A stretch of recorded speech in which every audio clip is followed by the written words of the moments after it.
Big cuts would mean big problems for Celina, Ohio's fire and police departments. Both chiefs say they are faced with cutting half of their workers if a 1/2% income tax increase doesn't pass on November 2nd.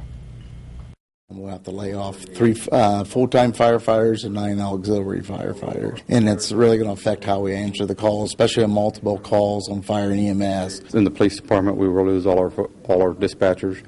That's 6 full-time and 2 part-time, and we will lose at least 3 patrol officers.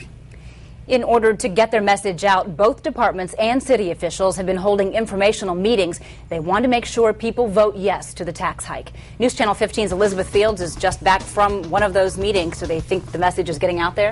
Well, the department's running into a little bit of a snag. No one is showing up to these meetings.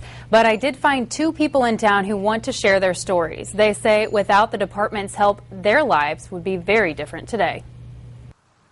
2 years ago, a trip to the gas station turned into a living nightmare for Mandy and her young son. My car was stolen from a gas station with my son in the back seat.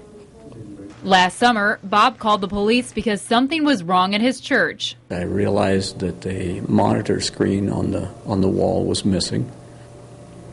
And so that was when I made the first call to the police department. Both Mandy and Bob say every police officer and rescuer came to help.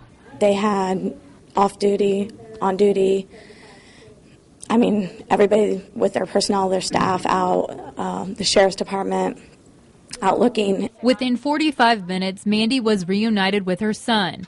Bob says the church's stolen property was found and returned within weeks. Both Mandy and Bob say if the departments get cut, other people might not be so lucky. I think we'd have been very sorry if we hadn't had the good department that we have.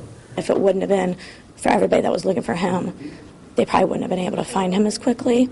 They never gave up. They never put it on the back burner. They did everything possible to find the guy who had taken my car, which they did find him a year later, and he was sentenced.